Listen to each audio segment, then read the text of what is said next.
आता जगला आणि गेली, म्हणजे हे सत्य आहे. हे सत्य आपल्याला स्वीकारावं लागेल. कुठल्याही भ्रमात राहू नका.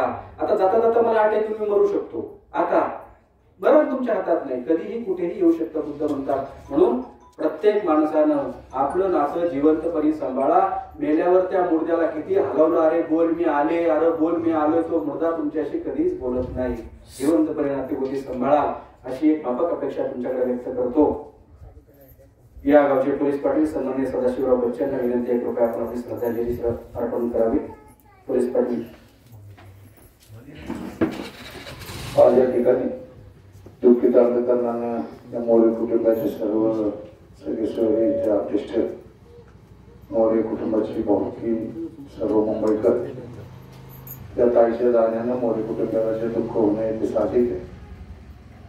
कारण मी या भगिनीला आपल्या गावात पाहिले, त्यांची आई आणि ज्यावेळेस त्यांचं शरीर अटॅक काढले असेल, अटॅक येण्याच्या आधी कधीही माहिती की घरी थांबल्या नाहीत. कायम शेतावर कोणाच्या ना कोणाच्या रोज त्या कामाला असायच्या. असं कष्टमय जीवन या ताईंनी जगलं. जसं आता सुधाकरजी अभंग यांनी सांगितलं, जन्म आपला हातात नाही. आपला जन्म कुठल्या कुळात व्हावा, कुठल्या धर्मात व्हावा, कुठल्या जातीपंथात व्हावा, गरीब कुटुंबात व्हावा, श्रीमंत कुटुंबात व्हावा, ती आपल्या हातात नाही.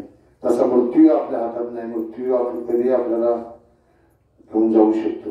पण या जन्म आणि मृत्यूच्या मधील जो प्रवास आहे त्याला जीवन असं म्हणतात. आणि ते जीवन आपलं आपण आपल्या कर्माचे जे आपल्या कर्तव्य जबाबदारी पार पाडून कसे सिद्ध करायचे हे मात्र आपल्या हातात आहे.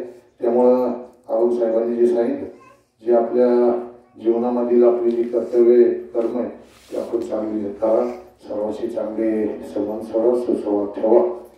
एवढं बोलून मी या ताईला शेवटची या ठिकाणी श्रद्धेनं श्रद्धांजली आणि आदरांजली वाहतो आणि थांबतो.